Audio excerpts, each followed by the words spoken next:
తాకట్లో ఉన్న మీ బంగారాన్ని విడిపించి ఆ రోజు ఆన్లైన్ రేటుకి కొంటాం. Sharma gold company. నమస్కారం, వెల్కమ్ టు సుమన్ టీవీ. నేను గీతాంజలి. ప్రస్తుతం మనతో పాటు ఉన్నారు ప్రముఖ ఆధ్యాత్మికవేత్త ఆశీష్ ఆచార్య గురువు గారు. వారితో మాట్లాడదాం. గురుగారు నమస్కారం అండి. శ్రీకృష్ణ. మీ మాటల్లో ఉడిపి గురించి చాలాసార్లు విన్నాను, చెబుతూ ఉంటారు. అయితే ఉడిపి క్షేత్రం అని అనగానే ఎక్కడ లేని ఒక ఆనందం కలుగుతుంది. స్వామి రూపం అలా కళ్ళ ముందు కదలాడుతుంది. ఎంతో ముద్దుగా అలంకరించుకున్న కృష్ణయ్య. అయితే ఇంకొక మాట నేను విన్నానండి, ఉడిపి శ్రీకృష్ణ మఠంలోనే నిధులు ఉన్నాయి, గుప్త నిధులు. అవి అక్కడ ఉన్నాయన్న సంగతి అందరికీ తెలుసు. ఆ గుప్త నిధులకి కాపలాగా సుబ్రహ్మణ్య స్వామి ఉంటారని కూడా చెబుతారు. ఇది వాస్తవమా? అయితే కనుక ఆ నిధులు అక్కడ ఎవరు పెట్టారు, ఎలా, ఇప్పటికీ అవి అంత గుప్తంగా ఉండడానికి కారణం ఏంటి, ఎందుకు ఎవరు అసలు ముట్టుకోవడానికి కూడా ప్రయత్నించరు ఆ ప్రదేశానికి? పూజలు అయితే నిత్యం జరుగుతాయని విన్నాను, తెలియచేయండి. తప్పకుండా. ఉడిపి కృష్ణ మఠంలోనే మనము రాజ్యాంగనానికి వెళ్ళేటువంటి సందర్భంలో ఆ మార్గం లేదా అక్కడి నుంచి గోశాలకు వెళ్ళేటువంటి మార్గంలోనే అదే ప్రాంగణంలోనే ఒక సుబ్రహ్మణ్య స్వామి యొక్క సన్నిధి ఆలయం ఉంది. పెద్ద సర్పాలతో మంచి కవచం వేసి, వెండి కవచం వేసి మనకు కనిపిస్తుంది. చూస్తే నిజంగా ఆ సుబ్రహ్మణ్య స్వామినే సర్పరూపంలో వచ్చి ఉన్నాడా అనేంతగా సుందరంగా ఉంటుంది. అయితే ఆ సుబ్రహ్మణ్య స్వామి యొక్క విగ్రహం కింద మీరు చెప్పినటువంటి గుప్త నిధులు ఖచ్చితంగా ఉంది. అయితే ఇది ఎక్కడి నుంచి వచ్చింది అంటే మనం వాదిరాజస్వామి వారి చరిత్రను చూడాలి. ఉడిపి అష్టమఠాలలో ఒకటైనటువంటి సోదే మఠానికి 400 సంవత్సరాల క్రితం ఉన్నటువంటి మహనీయులు.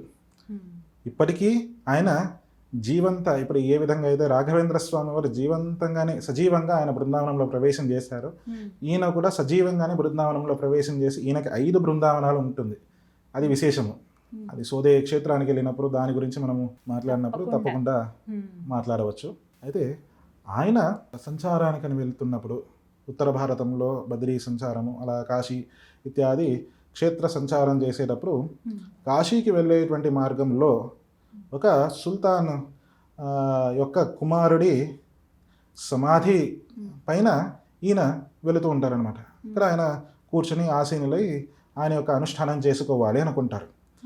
అదే సందర్భంలోనే కొద్దిసేపటి ముందే అక్కడ ఆ సమాధి అయి ఉంటుంది. ఓ సుల్తాన్ యొక్క కుమారుడి సమాధి అయి ఉంటుంది. వారికి ఈ విషయం నిజంగా చెప్పాలంటే త్రికాల జ్ఞాని అయినా ఆయనకన్నీ తెలిసిన విషయమే, కానీ అక్కడ ఏమీ లేదు అనేటువంటి భావంతోనే ఆయన వచ్చారు. అక్కడ ఆయన ఆశీనులై ఇంకా అనుష్ఠానం చేసుకోవాలి అనేసి తయారయ్యారు. ఆ సుల్తాన్ యొక్క సైనికులు కొంతమంది వచ్చి ఇక్కడ ఎందుకు కూర్చుంటున్నారు, ఇక్కడ ఎందుకు వస్తున్నారు, ఇలాంటి చోట్ల మీరు ఎందుకు రావాలి, అది ఇది అనేసి పంపించడానికి ప్రయత్నిస్తారు. లేదయ్యా ఇక్కడ నాకు చేసుకోవాలి అని అనిపిస్తుంది అని అంటారు. అవునా, అయితే ఇక్కడ ఎందుకు వచ్చారు, ఇక్కడ సమాధి ఉంది అని అంటారు. ఎందుకు, ఎవరి సమాధి, ఏమైంది అని అంటారు. మా సుల్తాన్ యొక్క కుమారుడి సమాధి ఉంది, చాలా కొంతకాలంలోనే మరణించారు అని. లేదే, అని సజీవంగానే ఉన్నారు, కావాలంటే తీసి చూడండి అని అంటారు. ఆ సుల్తాన్ వచ్చి కోపంతో ఉంటారనమాట. నేనే నా చేతుల మీదుగా మట్టి వేశాను, నా కొడుకు చనిపోయారంటే మీరు ఇలా అంటారా అనేసి చాలా బాధపడుతూ కోపంతో, సరే ఆయన అంత మొండిగా చెప్తున్నారు కదా, ఇక్కడైనా నా ఒక చిన్న అవకాశం ఉందేమో నా కుమారుడు మళ్ళీ బతకడానికి అనేసి ఒక చిన్న ఆశతో తవ్విస్తారు. ఈయన అంతరంగంలో ఆ కృష్ణుని స్మరిస్తూ ఆ మంత్రజలాన్ని వేస్తారు, ప్రోక్షణ చేస్తారు. వెంటనే ఆ అబ్బాయి లేచి కూర్చుంటారు. నిద్ర నుంచి, మంచి గాఢ నిద్ర నుంచి లేచిన విధంగా లేస్తారనమాట. ఆ సుల్తాన్కి ఎక్కడ లేని ఆనందము. తన సర్వస్వము నేను మీ పాదాల దగ్గర పెట్టేస్తాను అంటూ ఆయన చెప్తే, సన్యాసినయ్యా నేనేం చేసుకోవాలి, నీ రాజ్యం కానీ నీ సర్వస్వం కానీ నేనేం చేయాలి, సర్వసంగ పరిత్యాగిని అని చెబుతారు.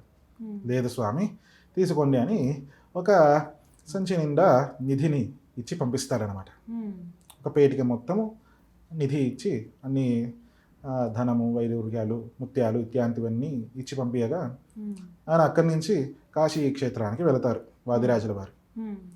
అక్కడ వెళ్ళిన తర్వాత గంగా స్నానం చేసేటప్పుడు ఇవన్నీ కృష్ణార్పణం అని అంటూ ఆ గంగలో వదిలేస్తారు. మరలా వస్తున్నప్పుడు ఈయనని దర్శించుకుంటారు ఆ సుల్తాన్. అంతా నమస్కరించి ఆయనకి పాద పూజలన్నీ చేసి ఆ తర్వాత, స్వామి ఇక ఆ నిధిని మీరు కృష్ణ సేవకి వినియోగించండి అంటే, లేదయ్యా నేను అది కాశీ క్షేత్రంలో గంగలో వదిలేశాను అని అంట. అదేంటి స్వామి, అంటే మేము ఇచ్చే కానుక స్వామికి చేరడానికి అవకాశం లేదా, మా మా వంతు ఏమైనా తప్పు జరిగిందా అని అన్నప్పుడు, అలాగేమీ లేదయ్యా, నీవు కృష్ణుడికి అని చెప్పి ఇయ్యలేదు, నాకు అని ఇచ్చావు, నేను ఒక సన్యాసి, నేనేం చేసుకోవాలి ధనంతో, అందుకే అది త్యాగం చేశాను. ఇప్పుడు కృష్ణుడికి అని చెబుతున్నావు కదా, ఖచ్చితంగా ఉపయోగిస్తాను అని అంటారు.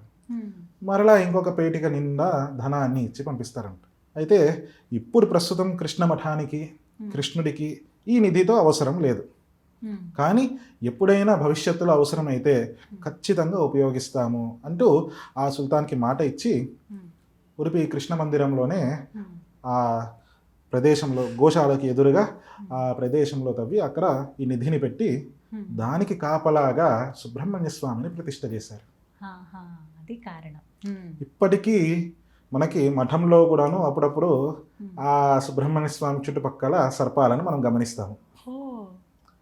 ఇంకా కొంతమంది చర్మ వ్యాధులు ఉన్న వాళ్ళు అక్కడి నుంచి మట్టిని తీసుకొని వాళ్ళు ఇంటికి తీసుకుని వెళ్ళి ఆ శరీరంలో స్కిన్ ఎలర్జీస్ ఎక్కడ ఉంటుందో అక్కడ ఆ భాగంలో ఔషధంగా వాడతారు. అంత సత్యము, అంత విశేషం అక్కడ సుబ్రహ్మణ్య స్వామి. అయితే ఇప్పటికీ ఆ నిధులు అక్కడ ఉన్నాయి. వెళ్ళిన వారు అక్కడ ఒక్కసారి నమస్కరించుకొని రావచ్చు అన్నమాట. ఇది ఒక కొత్త విశేషం. ఎందుకంటే వెళ్ళగానే ఖచ్చితంగా కృష్ణయ్య గురించే మాట్లాడతాము. మీరు చెప్పిన విశేషంగా ఉన్నటువంటి 8 దేవాలయాలు, దుర్గమ్మ వారి సన్నిధి ఇవన్నీ చూస్తాం. కానీ ఈసారి అక్కడికి వెళ్ళినప్పుడు, ఉడిపి వెళ్ళినప్పుడు అందరూ ఇక్కడ కూడా మరొకసారి దర్శించుకొని రావచ్చు అనమాట. అవునండి, చాలా చక్కగా తెలియజేశారండి. ధన్యవాదాలు.